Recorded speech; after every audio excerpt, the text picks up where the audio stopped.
tous! Alors, vous aimez les ambassades et l'encre sympathique? Pas de problème! Aujourd'hui on regarde Istanbul, la Big Box, l'extension Missive et Sceaux.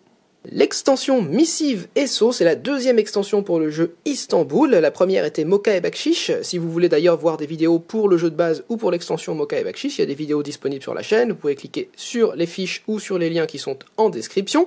Mais ici, je ne vais aborder que vraiment ce qui concerne l'extension Missive et Sceaux. Alors, en premier, ce qu'elle rajoute, c'est des nouvelles tuiles, bien évidemment, avec une des tuiles, la numéro 25, les catacombes, qui ne sera utilisée que dans la variante Grand Bazar, c'est-à-dire la variante où on va avoir à la fois le jeu de base, l'extension 1 et l'extension 2, toutes mélangées. Mais si vous jouez uniquement avec l'extension 2, vous n'aurez que ces 4 tuiles en plus. On a également des cartes bonus qui sont liées aux différents éléments de cette extension. On a des tuiles Sceaux, on a des petites tuiles bonus ici, et on a également une nouvelle pièce pour chaque joueur qui est le compagnon. Alors, pour vous expliquer le fonctionnement des différents éléments de cette extension, j'ai fait une mise en place à minima très basique. J'ai pas mis toutes les tuiles partout, j'ai juste mis les tuiles qui sont en lien avec l'extension. Donc ici, on a les tuiles sur le kiosque, et on a également sur le bord du plateau les tuiles Missive ou les tuiles Sceaux, je ne sais plus exactement comment elles s'appellent. Ces tuiles, elles ont deux faces. Elles ont une face sur laquelle il y a deux sceaux, qui est identique pour toutes les tuiles, et il y a une face sur laquelle il y a un seul sceau et un numéro. Et donc on les met sur le bord du plateau avec le numéro caché. Voilà, une fois qu'on a fait ça, on est prêt à commencer la partie. Le premier élément dont je voulais vous parler, c'est le compagnon. Alors le compagnon, c'est ce qui va nous permettre de nous déplacer un petit peu plus facilement et nous donner de la flexibilité dans le mouvement dans le jeu. Comment ça se passe? Eh bien au départ, le compagnon, vous ne l'avez pas avec vous, il est sur le bord du plateau, il n'est pas encore à votre disposition. Vous allez le récupérer au moment où vous allez faire pour la première fois l'action de la fontaine. Donc par exemple ici, hop, je reviens avec mon marchand sur la fontaine, non seulement je récupère mes différents assistants, mais en plus, je récupère également mon compagnon qui ne va pas venir sur le plateau, mais qui va venir dans ma réserve. À partir de là, et à partir du prochain tour, et à n'importe quel tour suivant, je vais avoir la possibilité au début de mon tour de placer gratuitement le compagnon à l'endroit où se trouve mon marchand. Donc si c'est juste au tour d'après, je peux le mettre à cet endroit-là, mais je ne suis pas obligé de le faire tout de suite, je peux attendre un ou deux tours, par exemple le tour d'après je viens ici, et le tour encore d'après, au début de mon tour, je décide de placer mon compagnon là où se trouve mon marchand. À partir de là, lorsque mon compagnon se trouve sur le plateau, qu'il se trouve à l'endroit où se trouve mon marchand ou qu'il se trouve sur une autre tuile, je vais avoir la possibilité au début de mon tour de choisir entre déplacer mon marchand, et dans ce cas-là je déplace de manière tout à fait classique, ou déplacer mon compagnon. Et si je déplace mon compagnon, il va agir exactement comme un marchand. La différence, c'est qu'il est toujours tout seul, il n'a pas besoin d'assistant avec lui.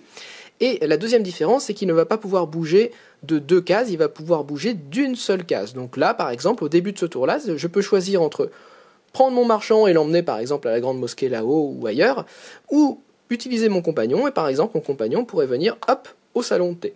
Et à ce moment-là, il agit vraiment exactement comme un marchand à tous les sens du terme, c'est-à-dire que si il fait une rencontre avec quelqu'un, il doit payer cette personne. Si jamais il rencontre le contrebandier ou le gouverneur, il peut le payer pour gagner des ressources ou gagner des cartes bonus, etc., etc. Et si jamais un marchand adverse vient sur cette tuile, il doit également payer mon compagnon comme si c'était mon marchand. Donc il fonctionne de toutes les manières comme un marchand, c'est juste qu'il va être tout seul et qui va me permettre de répartir un petit peu mes forces sur les différentes parties du plateau. Par exemple, mon compagnon va peut-être bouger entre ces tuiles ici, pendant que mon marchand va partir de l'autre côté, et je vais pouvoir utiliser l'un ou l'autre au début de mon tour en fonction de ce qui m'arrange le plus. Deuxième élément important de l'extension, ce sont les missives. Les missives, on va pouvoir les récupérer à l'ambassade. L'action de l'ambassade, c'est de prendre 2 missives, ou au kiosque. Le kiosque me permet aussi de récupérer une missive. Donc imaginons ici que je fasse l'action de l'ambassade, hop, je viens, je récupère 2 missives. Quand je récupère des missives, je les prends sur le bord du plateau et je les retourne pour indiquer à tout le monde et mettre face visible les numéros des cases auxquelles correspondent ces missives. À partir de là, lorsque j'ai des missives devant moi, je peux en avoir autant que je veux devant moi, à partir de là, je vais pouvoir aller les livrer. Qu'est-ce que c'est que livrer une missive? C'est que au début de mon tour, avant mon déplacement ou après mon déplacement, j'ai un pion, soit le marchand, soit le compagnon, soit le membre de famille évadé de prison, qui se trouve sur une de ces cases. Alors là, je viens de piocher ces cartes, je regarde, sur la case 9, j'ai effectivement mon compagnon qui est déjà sur le salon de thé, ce qui me permet de livrer, en fait, immédiatement cette missive, et lorsque je livre une missive, je la retourne, et au lieu d'afficher un seul sceau, elle va afficher 2 sauts. Et on va voir après pourquoi c'est important. Je regarde également la 24. La 24, elle est où? Elle est là, c'est la société secrète, donc j'ai un assistant dessus, mais un assistant ça ne suffit pas pour livrer une missive. Donc pour l'instant, cette missive, je vais la laisser sur la face, comme ça, avec le numéro visible. Et puis un petit peu plus tard, peut-être qu'au tour d'après, je ferai venir mon compagnon ici, et mon compagnon livrera la missive, et je pourrai la retourner sur la face où il y a 2 sauts. Donc ce n'est pas une action de livrer une missive, c'est juste si à un moment dans votre tour, vous avez un de vos personnages, donc encore une fois le marchand, le compagnon ou le membre de famille qui se trouve sur une des missives où vous devez livrer, eh bien vous avez la possibilité de la retourner sur sa face avec 2 sauts, et vous pouvez faire ça avec autant de missives que vous le souhaitez par tour, tant que vous avez des personnes sur les tuiles qui correspondent. Alors, c'est bien beau tout ça, mais pourquoi est-ce qu'on irait livrer des missives pour avoir davantage de sauts? Eh bien tout simplement, comme souvent dans Istanbul, pour avoir des rubis. Et ça, c'est le rôle de cette tuile-là, qui est la tuile Société Secrète. La tuile Société Secrète vous permet de troquer 6 sauts. Donc ça peut être des sauts qui sont constitués uniquement de missives que vous avez livrées, et donc dans ce cas-là vous avez besoin que de 3 missives, ou ça peut être des missives que vous n'avez pas livrées, mais dans ce cas-là il vous faudra beaucoup plus de missives pour accumuler suffisamment de sauts pour les transformer en rubis. Ça peut être aussi un panachage des deux, je peux avoir, je peux être dans cette situation, voilà, comme ça, où j'ai 2 missives qui ont été livrées, 2 qui n'ont pas été livrées, mais ça me fait bien un total de 6 sauts. Dans ce cas-là, je peux échanger toutes ces missives contre un rubis, et ce rubis va être pris soit sur le palais du sultan, soit chez le marchand de gemmes, soit éventuellement, si vous jouez avec l'extension Mokan Bakshish, chez le marchand de café, ou je ne sais plus comment il s'appelle, en tout cas l'endroit où vous pouvez récupérer des rubis contre du café. Et le premier joueur qui vient livrer des sauts gagne également 3 sous supplémentaires, le deuxième gagne 2 sous, et le troisième gagne 1 sou. Et puis ensuite, on gagne plus rien. Mais on peut toujours récolter des rubis de cette manière. Donc la première utilisation des sauts, c'est ça, c'est de les transformer, de les troquer contre des rubis à la société secrète. Et la deuxième utilisation des sauts, c'est qu'à la fin de votre tour, une fois par tour, vous avez la possibilité de défausser 3 sauts. Alors encore une fois, si vous en avez que 4, le jeu ne rend pas la monnaie, donc il faudra défausser les 4, mais si vous en avez 3, ça peut être une missive livrée plus une non livrée, ou alors 3 missives non livrées, pour rejouer un nouveau tour de jeu. Donc là, par exemple, je viens d'aller à l'ambassade, et je décide de défausser ces 3 sauts pour rejouer un nouveau tour de jeu, donc je vais pouvoir choisir entre bouger mon compagnon ou bouger mon marchand. Donc ça peut être très très intéressant, surtout vers la fin de la partie, pour prendre vos adversaires par surprise. Troisième élément qui est ajouté par cette extension, ce sont les tuiles ici qu'on va trouver sur le kiosque. Alors quand vous allez sur le kiosque, la première chose que vous faites, c'est que vous prenez une missive, donc ça, tout à fait classique, et ensuite vous allez pouvoir prendre autant de tuiles kiosque qu'il y a de joueurs plus 1. Donc par exemple, là on est dans une partie à 2 joueurs, je vais prendre 3 tuiles kiosque. Et puis vous les révélez et vous les montrez à tout le monde. À partir de là, vous allez pouvoir commencer par choisir une de ces tuiles qui va vous donner un bonus. Par exemple, là je peux choisir cette tuile qui me donne une ressource jaune plus 1 sou. Quand j'ai choisi ma tuile, je la retourne, puis c'est au joueur qui est à ma gauche de choisir à son tour une de tuiles qui reste. Donc par exemple, le joueur rouge va choisir celle-là, qui lui permet d'échanger 10 sous contre une extension de charrette. Il la retourne, et enfin, comme il y a une tuile de plus que le nombre de joueurs, et bien la dernière tuile qui reste, c'est moi également qui vais la gagner. Donc celle-là, par exemple, qui permet de lancer un dé et de gagner des sous en fonction du résultat. Une fois que j'ai fait ça, les 3 tuiles sont défaussées et mon tour est terminé. Donc le kiosque, c'est très intéressant, c'est presque comme si vous donniez des cartes bonus à tout le monde, mais vous en avez une en plus que les autres. Donc c'est quelque chose qui généralement fait plaisir à tout le monde et qui peut vous donner un petit coup de boost, même si le résultat peut être assez aléatoire, parce que vous avez des tuiles qui sont plus ou moins puissantes, plus ou moins utiles pour vous à ce moment-là de la partie, mais bon, c'est toujours du bonus, c'est toujours sympa d'aller le récupérer. Et enfin, le dernier emplacement qui est ajouté par cette extension, c'est ici la salle des ventes. Donc quand vous allez à la salle des ventes, non seulement vous gagnez une ressource de votre choix, mais ensuite on va ouvrir des enchères. Et les enchères, c'est l'objectif des enchères, ça va être de gagner 2 cartes bonus. Alors attention, c'est des enchères avec un seul tour d'enchère, c'est-à-dire que la personne qui vient sur cette tuile doit miser au minimum 1, elle peut miser davantage. Et ensuite, chacun des autres joueurs dans l'ordre du tour de jeu va pouvoir soit passer, soit augmenter les enchères. Donc par exemple, le joueur bleu ici vient là et mise 2. Le joueur rouge passe, du coup ça revient au joueur bleu qui pour 2 sous va gagner 2 cartes bonus. Et dans ce cas-là, les 2 sous sont donnés à la banque. Si jamais le joueur rouge avait voulu surenchérir, donc le joueur bleu par exemple dit 2 et le joueur rouge dit 3, parce que du coup il n'a pas besoin de dire plus, comme bleu ne va pas monter davantage, comme il n'y a qu'un seul tour d'enchère. Dans ce cas-là, les 3 sous que rouge a annoncés seront donnés de rouge à bleu. C'est la petite subtilité. Si c'est la personne qui vient sur la tuile qui remporte les enchères, c'est donné à la banque. Si c'est un autre joueur, l'argent est donné de ce joueur vers le joueur qui est venu et qui a fait l'action. En tout cas, ça reste en général assez intéressant puisque 2 cartes bonus, c'est quand même pas rien. Par contre, le petit truc, c'est que vous ne pouvez pas faire l'action de cette tuile si jamais vous n'avez pas d'argent parce que vous êtes obligé, quand vous venez sur cette tuile, de miser au minimum 1 sou. Et puis j'ai failli l'oublier, on a aussi le coursier que vous pouvez rencontrer lorsque vous vous déplacez. Donc le coursier fonctionne comme le contrebandier, le gouverneur ou le marchand de café. À la fin de votre tour, vous pouvez gagner une missive et en échange d'une autre missive que vous défaussez ou en échange de 2 livres si vous voulez garder la missive que vous venez de piocher tout simplement. Et puis ensuite vous lancez les dés et ils se déplacent à un autre endroit comme tous les personnages que vous pouvez rencontrer dans le jeu de base et dans l'extension Moka et Bakshish. Et enfin, si vous jouez avec la variante Grand Bazar, vous allez rajouter la tuile Catacombe à toutes les autres tuiles. Donc cette tuile vous permet déjà de gagner une ressource parmi les 5, donc y compris du café.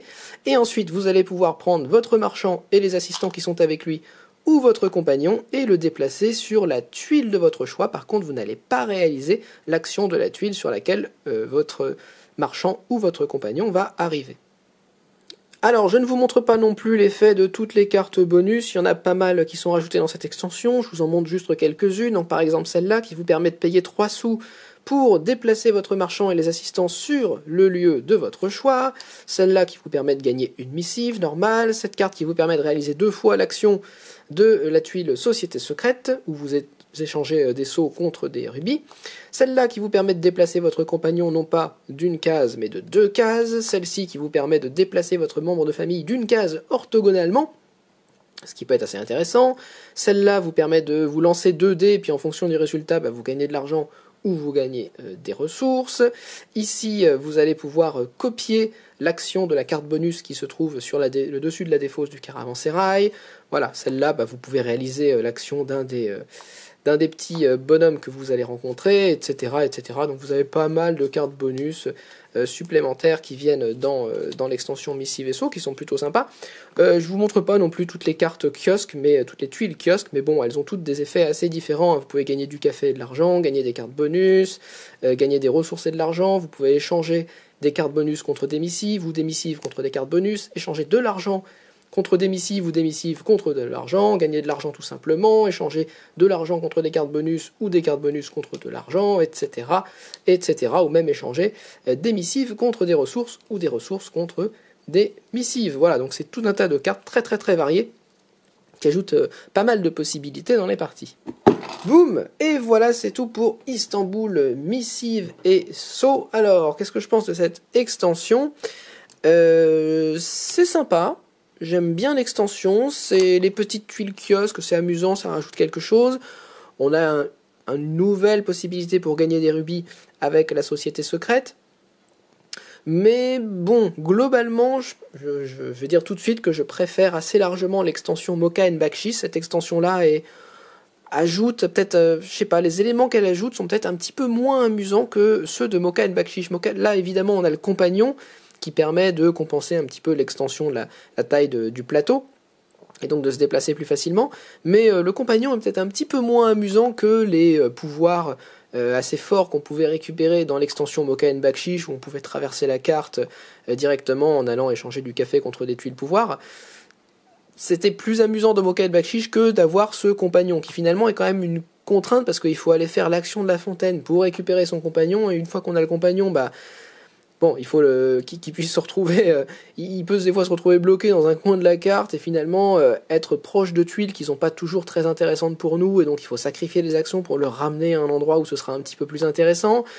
Les sceaux et les missives, c'est sympa, mais finalement ça rajoute aussi un petit peu d'aléatoire. Alors c'est un jeu où l'information n'est pas pure et parfaite, mais Ces missives, ça rajoute quand même pas mal d'aléatoires, parce qu'en fait, si vous allez à l'ambassade et que vous récoltez les bonnes missives et que vous pouvez les livrer tout de suite, c'est quand même un immense avantage par rapport à une situation où vous vous retrouvez à avoir des missives qui sont liées à des tuiles sur lesquelles vous n'avez pas envie d'aller, ou sur lesquelles vous n'aviez absolument pas prévu d'aller, ou qui n'ont aucun intérêt pour vous.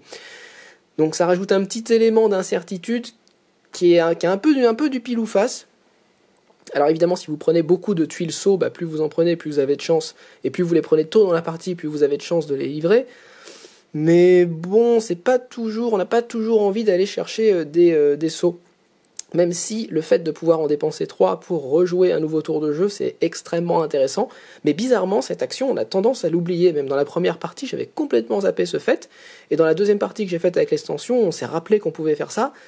Mais finalement, on l'a très peu utilisé, alors que c'est une action qui est très puissante. C'est un petit peu paradoxal. Donc c'est pour ça, l'extension fonctionne bien. Moi, il n'y a pas de défaut particulier dans cette extension, mais peut-être qu'elle est moins amusante, moins fun, on va dire, que l'extension Mocha and Bakshish, et qu'elle rajoute peut-être un petit peu trop d'éléments un peu contraignants, un peu aléatoires. C'est ça que je lui reprocherais. Par contre, j'ai testé avec la variante Grand Bazar, donc dans laquelle on mélange à la fois l'extension Mocha and Bakshish et l'extension Missive et Sceau, et dans laquelle on ajoute aussi la tuile Catacombe. Et je dois dire que même si je m'attendais à un truc très chaotique, qui part dans tous les sens, difficile à voir, difficile à lire, difficile à comprendre, je dois avouer que finalement la variante Grand Bazar, où on mélange Mocha et Bakshish et Sceau et Missive, m'a plutôt bien plu. Et je trouve que c'est vraiment une variante, quand on mélange tout, qui fonctionne mieux que si on prend les éléments séparément, ce qui est un petit peu bizarre. Alors je sais pas si ça fonctionne vraiment mieux que Mocha et Bakshish tout seul, mais en tout cas ça redonne étonnamment de l'intérêt à l'extension Sceau et Missive, et ça fait que ça fonctionne mieux. Je n'arrive pas vraiment à expliquer pourquoi, mais en tout cas la variante Grand Bazar amène beaucoup de variété, un jeu qui est très plaisant, et amène plein de choix possibles à son tour de jeu. Et je ne sais pas pourquoi, mais les sauts qu'on doit livrer, les choses comme ça, sont moins apparus comme étant aléatoires ou comme étant une contrainte dans cette variante, et sont plus apparus comme un élément de diversité du jeu. Et donc c'est pour ça que franchement l'extension Missive et Sceau toute seule, je la recommanderais pas forcément, elle n'est pas spécialement intéressante, ça fonctionne, mais bon, voilà. Par contre, mélanger à la variante Mocha and Bakshish pour faire la variante Grand Bazar, je trouve que c'est vraiment assez chouette. Donc c'est même peut-être ma configuration que je vais choisir en priorité. Alors ça fait un jeu qui est un petit peu plus long à installer, là vraiment installer c'est la purge, c'est affreux, parce que c'est une grille qui est vraiment très très grosse, mais bon, ça reste quand même plus intéressant pour moi que le jeu de base tout seul, même si j'hésite encore un petit peu. Le jeu de base plus Mocha et Bakshish tout seul, c'est quand même plutôt sympa. Bref, je vous laisse vous faire votre propre opinion en jouant. Hop, c'est tout ce que j'avais à dire moi sur Istanbul la Big Box, Missive et Sceau. Donc vous avez toutes les vidéos maintenant pour prendre une décision éclairée et savoir si ce jeu est fait pour vous ou non. Et en ce qui me concerne, moi, je vous invite à laisser un petit pouce vers le haut et à vous abonner. Et je vous retrouve la prochaine fois. Salut!